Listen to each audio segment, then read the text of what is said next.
Members of Congress, I have the high privilege and distinct honor of presenting to you His Excellency Narendra Modi, the Prime Minister of the Republic of India.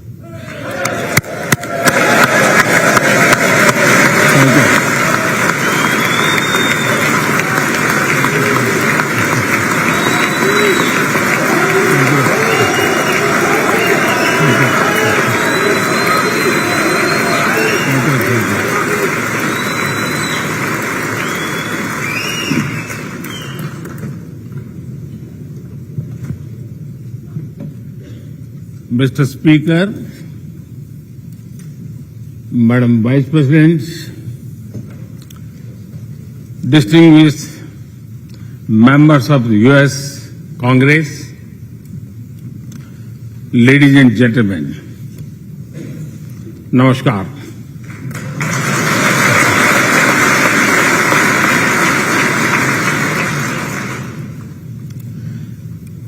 It is always a great honor to address the United States Congress.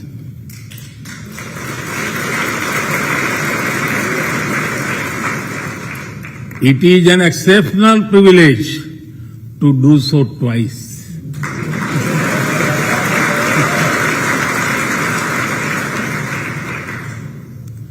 For this honor, I extend my deepest gratitude on behalf of the 1.4 billion people of India.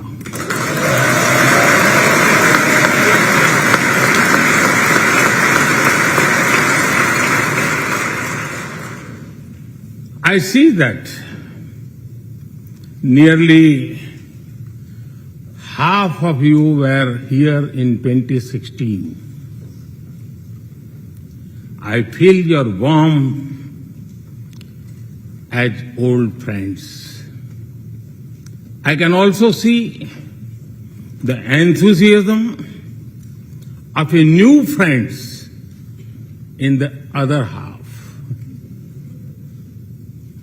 I remember Senator Harry Reid, Senator John McCain, Senator Orrin Hatch, Elijah Cummings,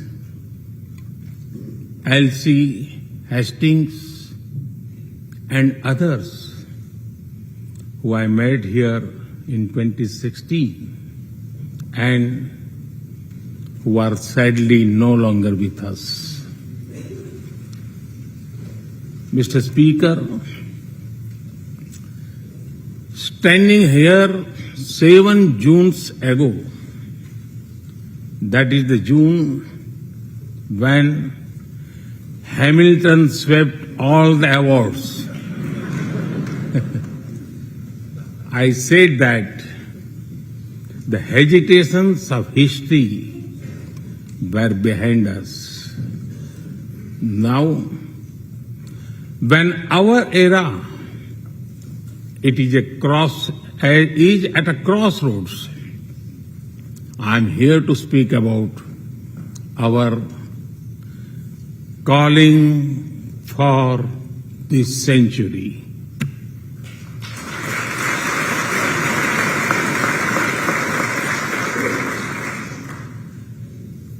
Through the long and widening road that we have traveled, we have made the test of friendship. A lot has changed since I came here 7 summers ago. But a lot has remained the same, like our commitment to deepen the friendship between India and the United States.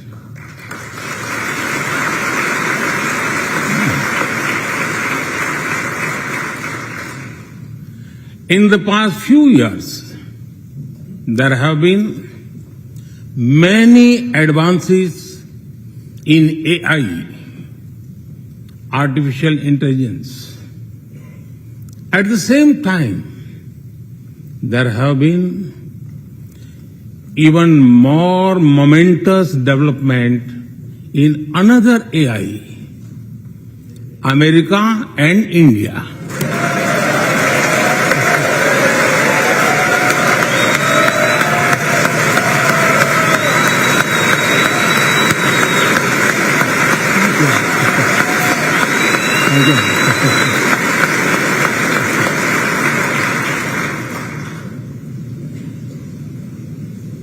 Mr. Speaker and distinguished members, the beauty of democracy is the constant connect with the people, to listen to them and feel their pulse. And I know this takes a lot of time, energy, effort, and travel. It is a Thursday afternoon, a fly-out day for some of you. So I am grateful for your time. I also know how busy you have been this last month. Being a citizen of a vibrant democracy, myself, I can admit one thing, Mr. Speaker, you have a tough job.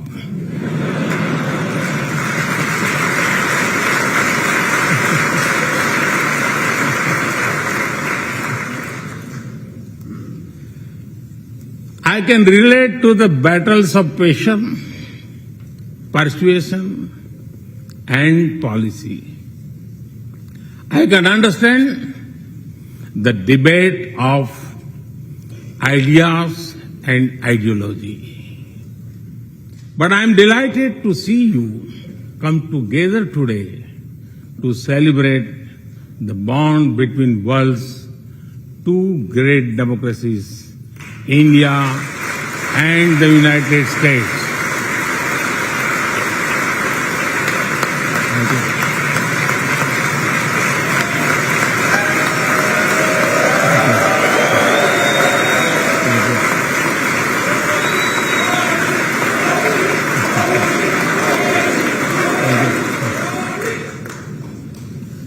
I'm happy to help out. I'm happy to help out whenever you need a strong bipartisan consensus.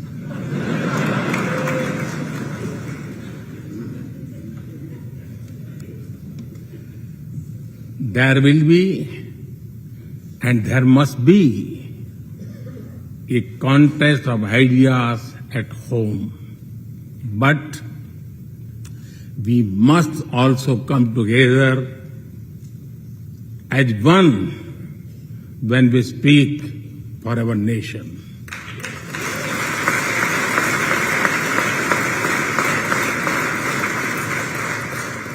And you have shown that you can do it. Congratulations.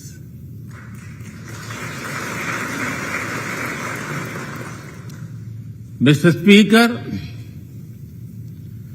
the foundation of America was inspired by the vision of a nation of equal people. Throughout your history, you embraced people from around the world and you have made them equal partners in the American dream.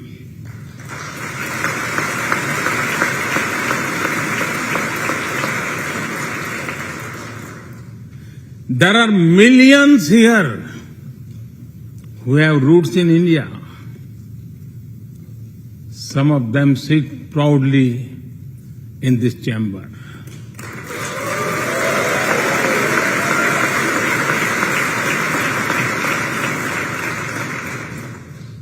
And there is one behind me who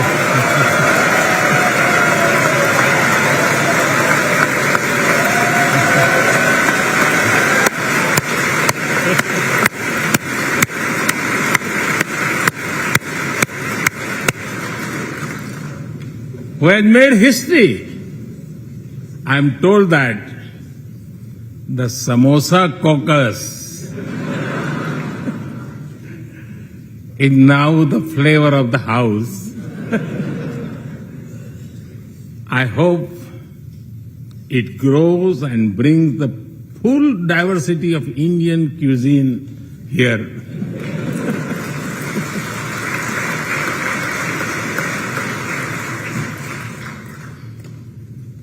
Over 2 centuries, we have inspired each other through the lives of great Americans and Indians. We pay tribute to Mahatma Gandhi and Martin Luther King Jr.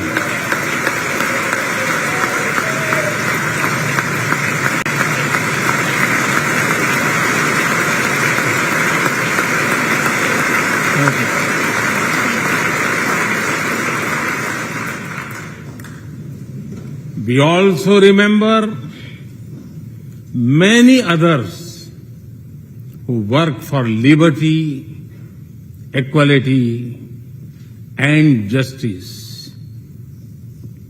Today, I also wish to pay heartfelt tribute to one of them, Congressman John Lewis.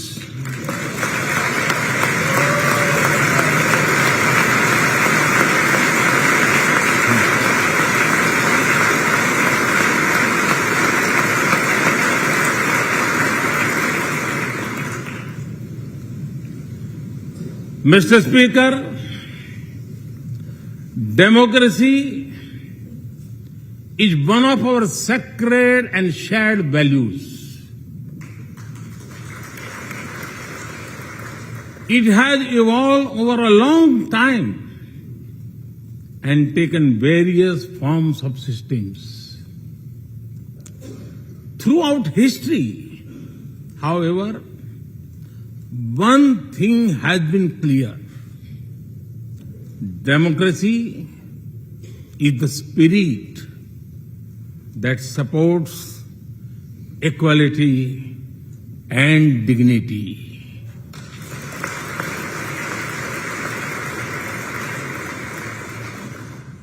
Democracy is the idea that welcomes debate and discourse.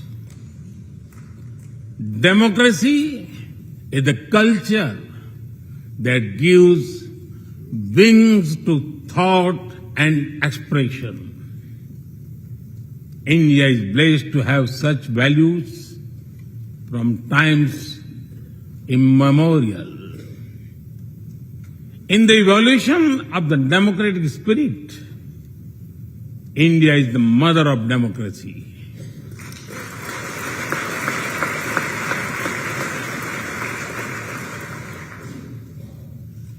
Millennia ago,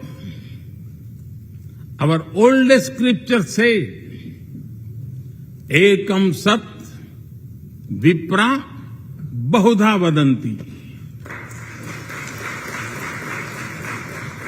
It means that truth is one, but the wise express it in a different ways.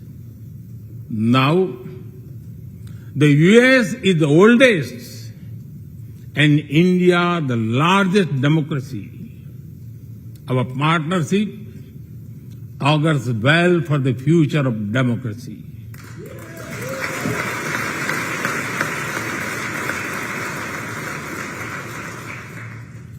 Together, we shall give a better future to the world and a better world to the future.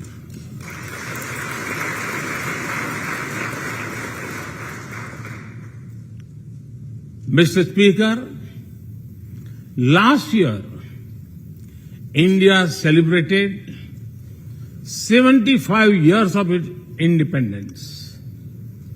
Every milestone is important, but this one was a special. We celebrated a remarkable journey of over 75 years of freedom after 1,000 years of foreign rule in one form or another. This was not just a celebration of democracy, but also of diversity. Not just of constitution, but also of its spirit of a social empowerment. Not just of our competitiveness and cooperative federalism, but also of our essential unity and integrity.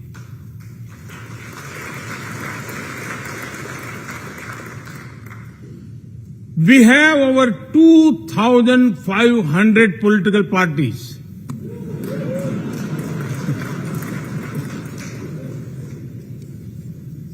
Yes, you heard that right. 2,500. About 20 different parties govern various states of India.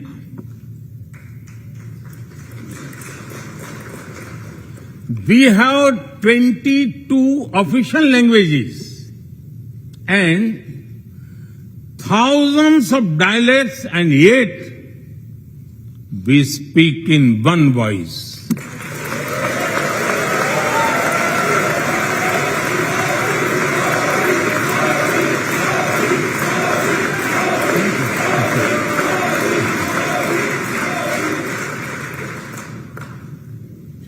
Every 100 miles, our cuisine changes.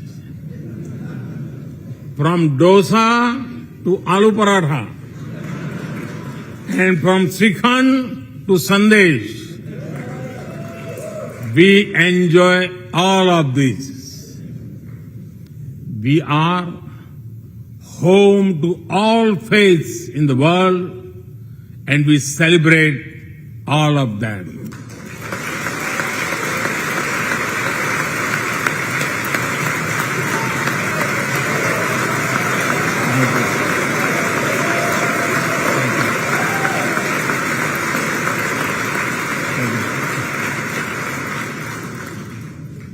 In India, diversity is a natural way of life. Today, the world wants to know more and more about India. I see that. Curiosity in this house too. We were honored to receive over 100 members of the US Congress in India over the last decade.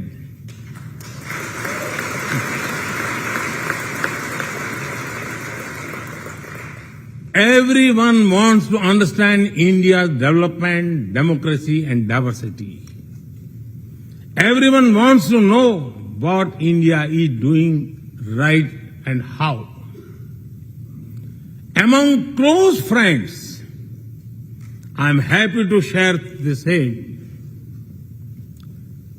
Mr. Speaker, when I first visited the US as a Prime Minister, India was the 10th largest economy in the world.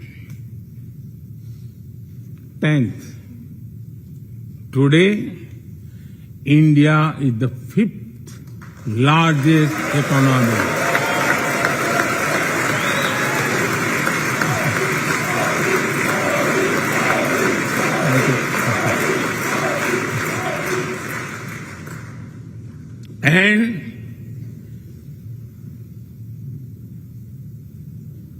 And India will be the 3rd largest economy soon.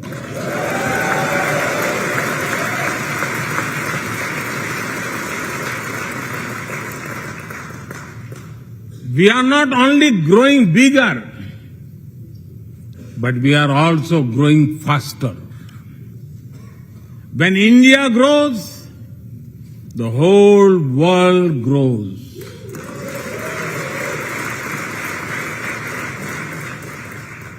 After all, We are 1/6 of the world's population. In the last century, when India won its freedom, it inspired many other countries to free themselves from colonial rule.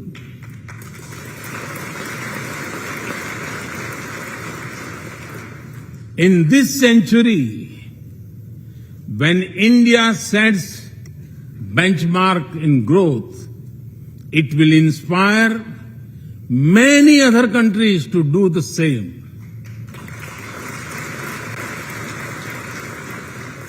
Our vision is सबका साथ, सबका विकास, सबका विश्वास, सबका प्रयास. It means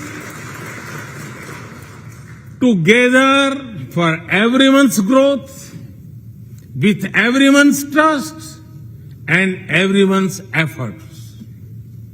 Let me share with you how this vision is translating into action with speed and scale. We are focusing on infrastructure development. We have given nearly 40 million homes to provide shelter to over 150 million people.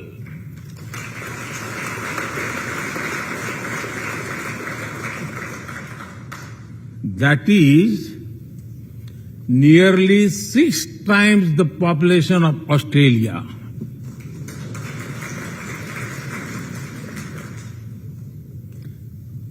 We run a national health insurance program that ensures free medical treatment for about 500 million people.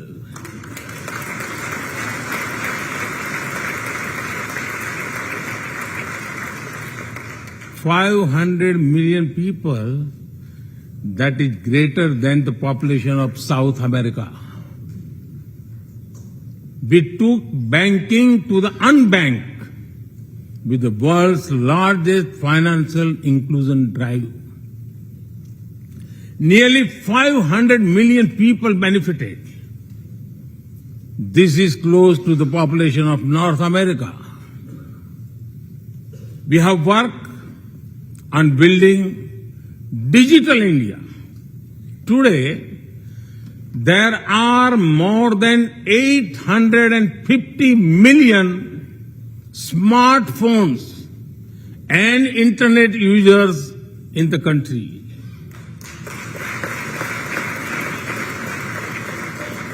This is more than the population of Europe. We protected our people with 2.2 billion doses of made in India COVID vaccines.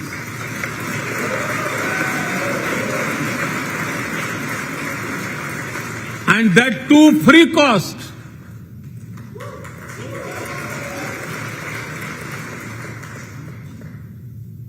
I may be running out of continent soon. So I will stop here. Distinguished members, the Vedas are one of the world's oldest scriptures. They are a great treasure of humanity composed thousands of years ago. Back then, women's sages composed many verses in these Vedas. And today, in modern India, women are leading us to a better future.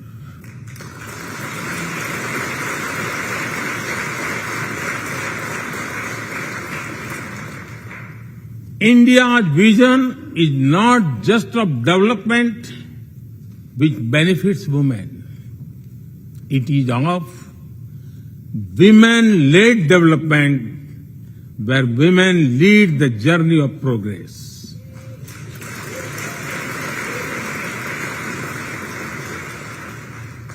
A woman has risen from a humble tribal background to be our head of states.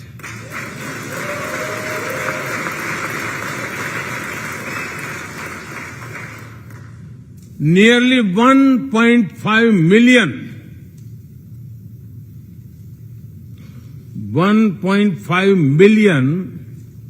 elected women lead us at various levels.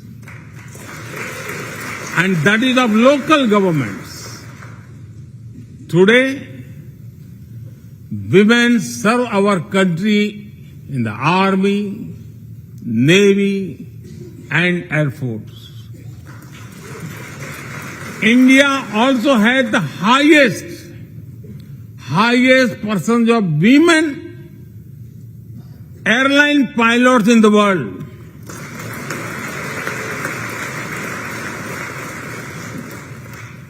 And they have also put us on Mars by leading our Mars mission. I believe that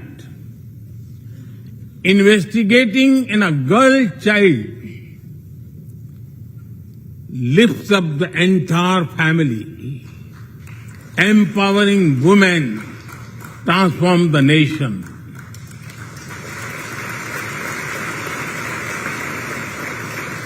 Mr. Speaker, India is an ancient nation with a youthful population.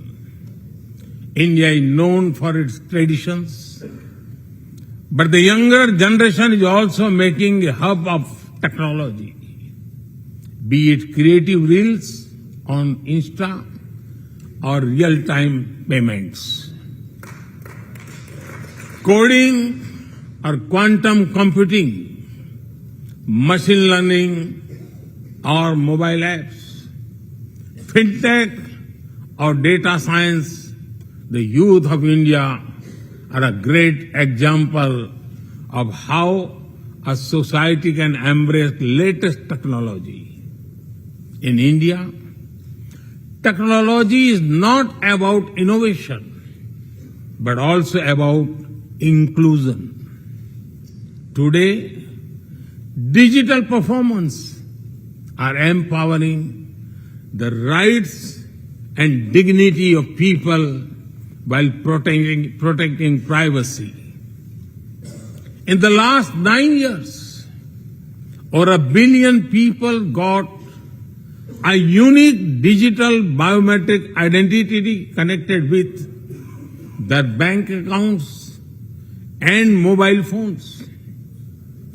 This digital public infrastructure helps us reach citizens within seconds with financial assistance. 850 million people receive direct benefit financial transfers into their accounts. 3 times a year, over 100 million farmers receive assistance in their bank accounts at the click of a button. The value of such transfer has crossed $320 billion. And we have saved over $25 billion in the process.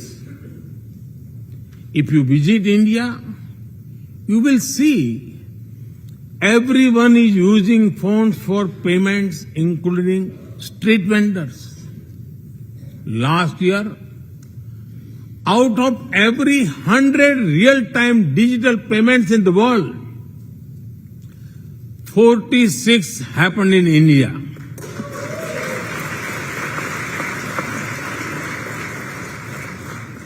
Nearly 400,000 miles of optical fiber cables and cheap data have ushered in a revolution of opportunities. Farmers check weather updates. The elderly get social security payments. Students access scholarships. Doctors deliver telemedicine. Fishermen check fishing grounds, and small businesses get loans with just a tap on their phones. Mr. Speaker, a spirit of democracy, inclusion, and sustainability defines us. It also shapes our outlook to the world. India grows while being responsible about our planet. We believe, Mata Bhumihi Putro Aham Prithviya. This means the earth is our mother and we are her children. Indian culture deeply respects the environment and our planet.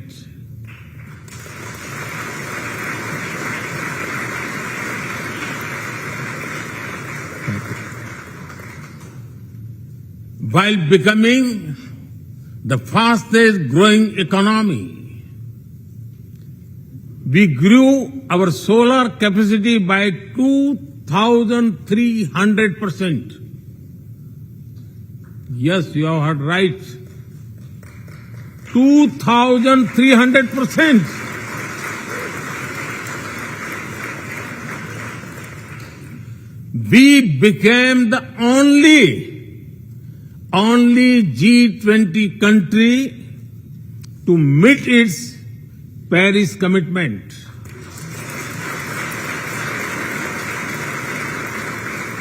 We made renewables account for over 40% of our energy sources, 9 years ahead of the target of 2030. But we did not stop there.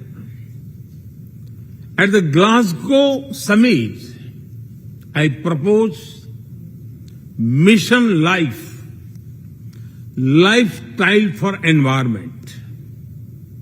This is a way to make sustainability a true people's movement. To live it, to be the job of governments alone.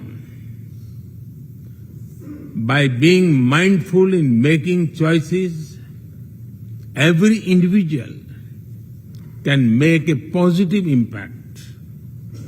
Making sustainability a mass movement, we help the world reach the net zero target faster. Our vision is pro-planet progress. Our vision is pro-planet prosperity. Our vision is pro-planet people.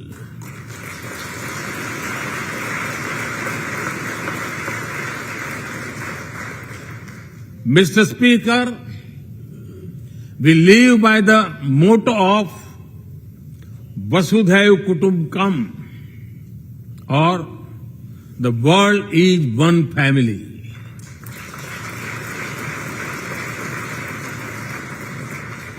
Our engagement with the world is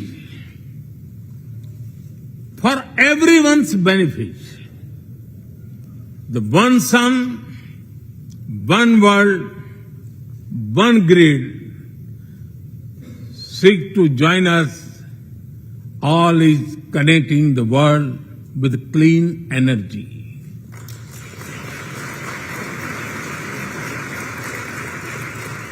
One Earth, One Health is a vision for global action to bring quality health care to everyone, including animals and plants.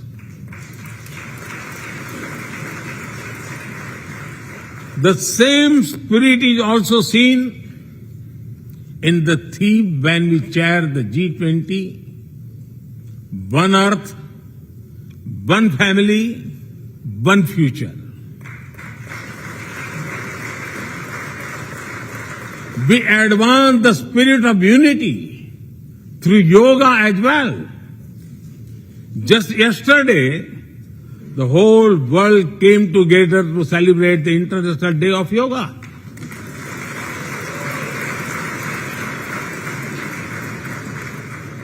Just last week, all nations joined our proposal at the UN to build a memorial wall to honor the peacekeepers. And this year, the whole world is celebrating the International Year of Millets to promote sustainable agriculture and nutrition alike. During COVID, we delivered vaccines and medicines to over 150 countries. We reach out to others, being disasters as first responders, as we do for our own. We share our modest resources with those who need them the most. We build capabilities, not dependencies.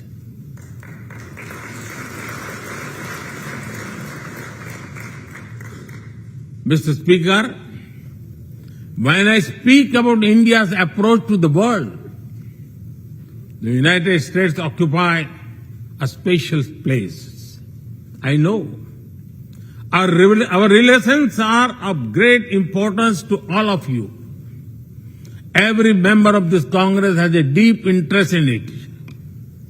When defense and aerospace in India grow, industries in the state of Washington, Arizona, Georgia, Alabama, South Carolina, and Pennsylvania thrive.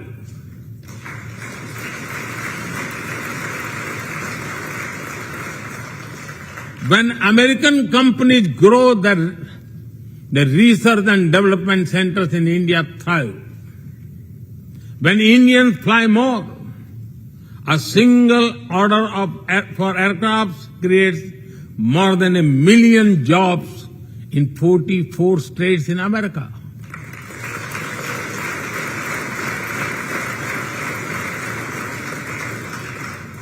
When an American phone makers invest in India, it creates an entire ecosystem of jobs and opportunities in both countries. When India and US work together on semiconductors and critical minerals, it helps the world in making supply chains more diverse, resilient, and reliable.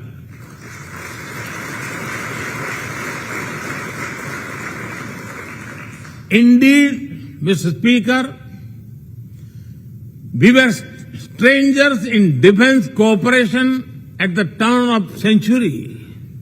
Now, the United States has become one of our most important defense partners.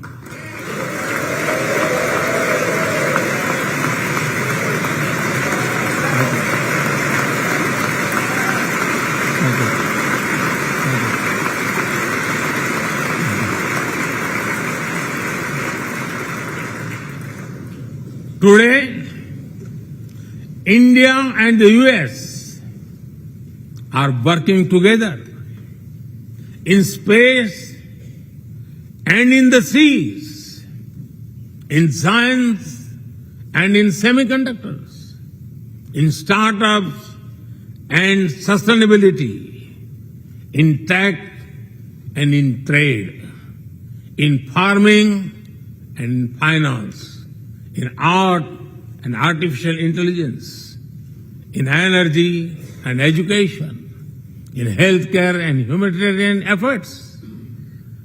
I can go on and go on, but to sum up it, I would say the scope of our cooperation is endless.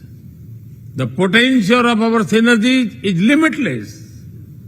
And the chemistry in our relations is effortless.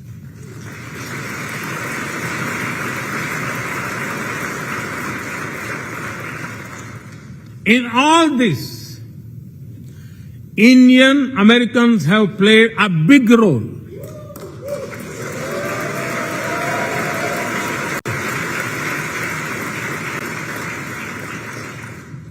They are brilliant in every field, not just in spelling bee.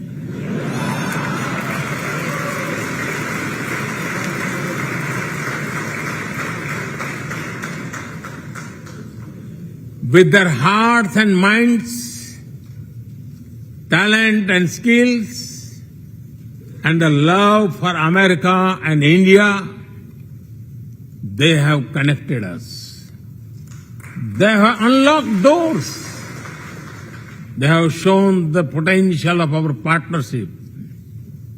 Mr. Speaker, distinguished members, every Indian Prime Minister and American President of the past has taken our relationship further.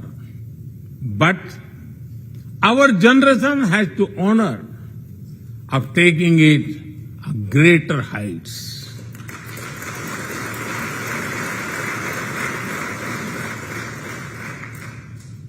I agree with President Biden that this is a defining partnership of this country.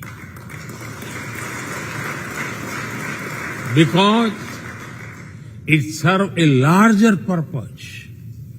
Democracy, demography, and destiny give us the purpose. One consequence of globalization has been to cover over concentration of supply chains. We will work together to diversify, decentralize, and democratize supply chains.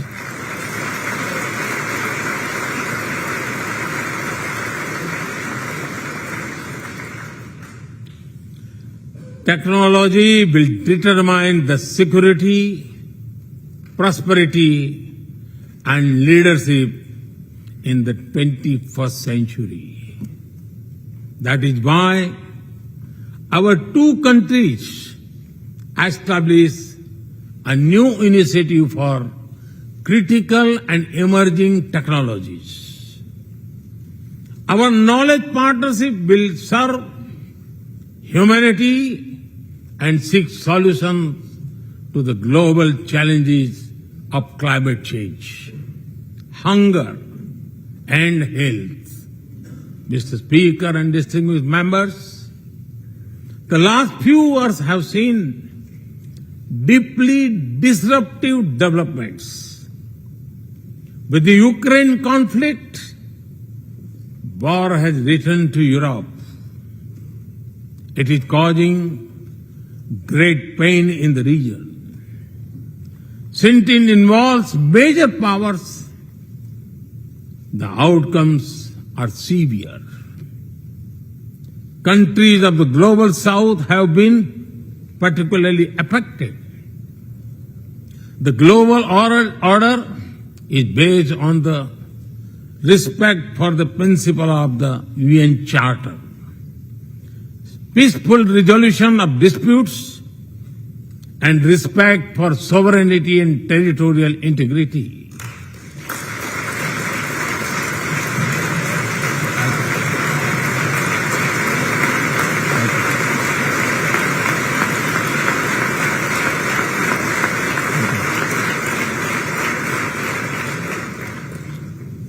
As I have said directly and publicly, This is not an era of war.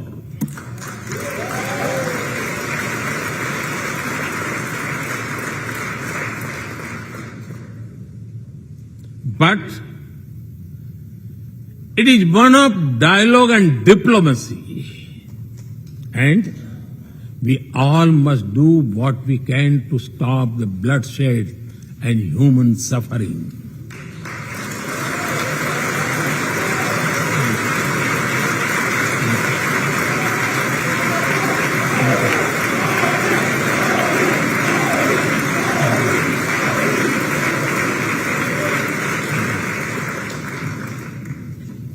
Mr. Speaker, the dark clouds of coercion and confrontation are casting their shadow in the Indo-Pacific.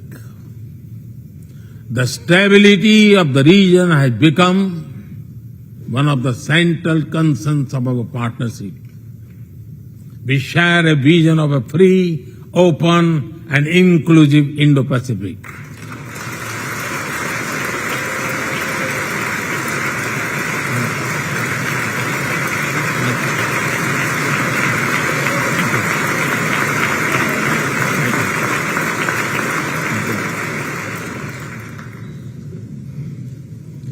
Connected by secure seas, defined by international law, free from domination, and anchored in ASEAN centrality.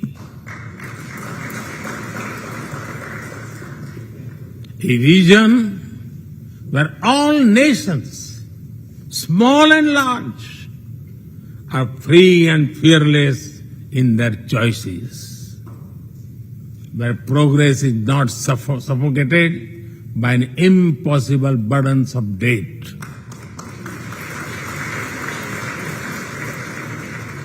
Where connectivity is not leveraged for strategic purposes, where all nations are lifted by the high tide of shared prosperity.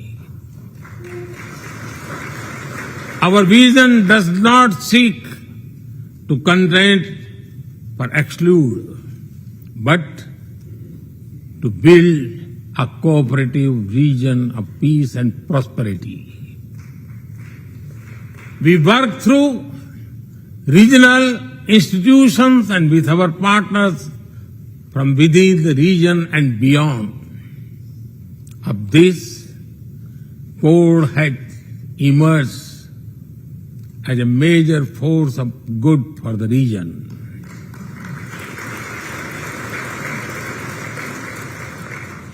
Mr. Speaker, more than 2 decades after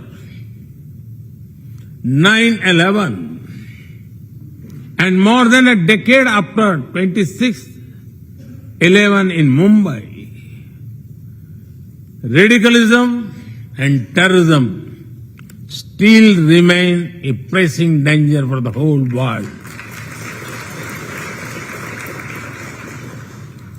These ideologies keep taking new identity and forms, but their intentions are the same. Terrorism is an enemy of humanity, and there can be no ifs and buts in dealing with it.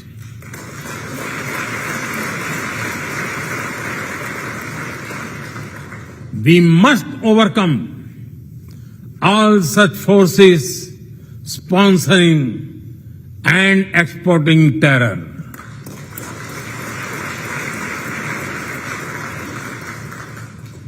Mr. Speaker,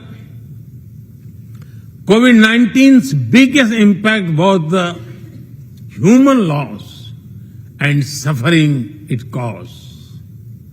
I wish to remember Congressman Ron Wright and the staff members who lost their lives to COVID. As we emerge out of the pandemic, we must give shape to a new world order. Consideration, care, and concern are the need of the hour. Giving a voice to the global south is the way forward. That is why I firmly believe that the African Union be given full membership of G20.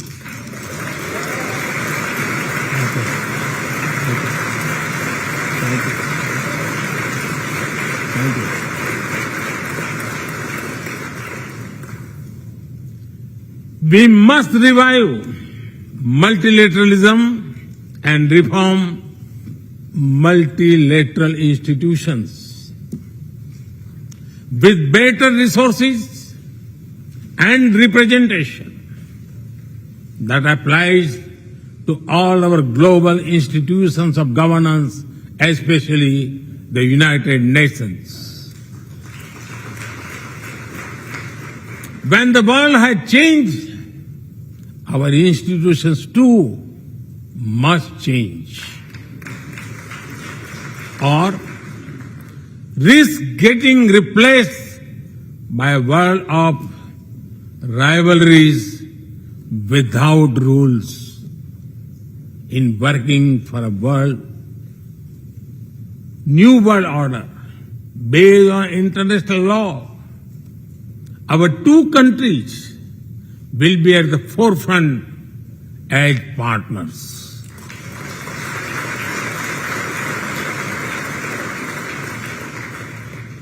Mr. Speaker and distinguished members, today we stand at a new dawn in our relationship that will not only shape the destiny of our two nations, but also that of the world.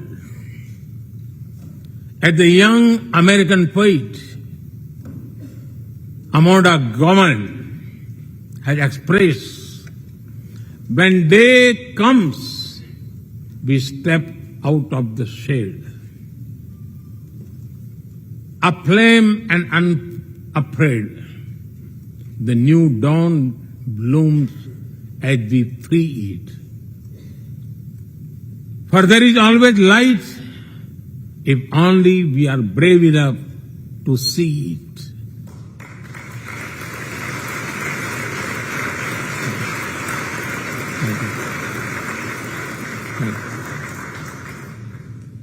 Our trusted partnership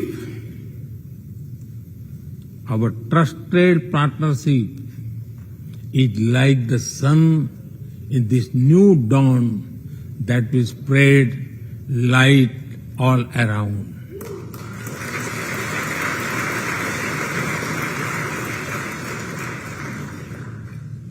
I am reminded of a poem that I once wrote. आसमान में सिर उठाकर घने बादलों को चीरकर रोशनी का संकल्प ले, अभी तो सूरज उगा है।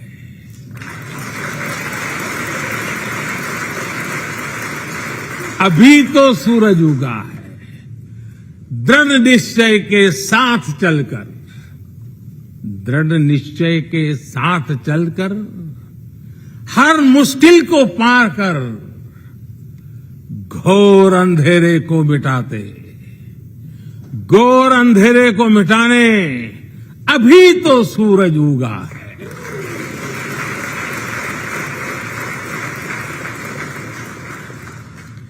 If I were to say it in English, it would be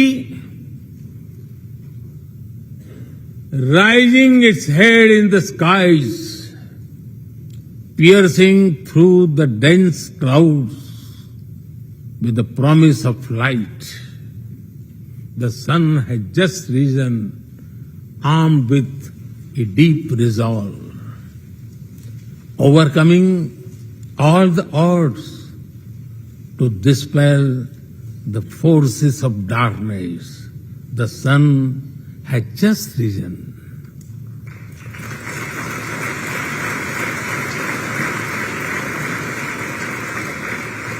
Mr. Speaker and distinguished members, we come from different circumstances and history, but we are united by a common vision and by a common destiny. When our partnership progresses, economic resilience increases, innovation grows, science flourishes, knowledge advances, humanity benefits, our seas and skies are safer, democracy will shine brighter, and the world will be a better place. That is the mission of our partnership. That is our calling for this century. Mr. Speaker and distinguished members, even by the high standards of our partnership, this visit is one of the great positive transformation. Together, we shall demonstrate that democracy is better and democracy deliver.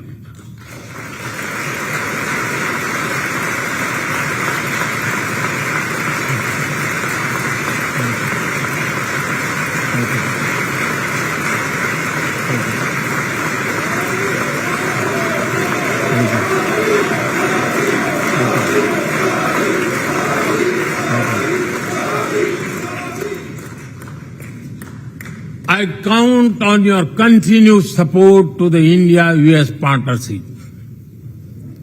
When I was here in 2016, I said that our relationship is primed for a momentous future. That future is today.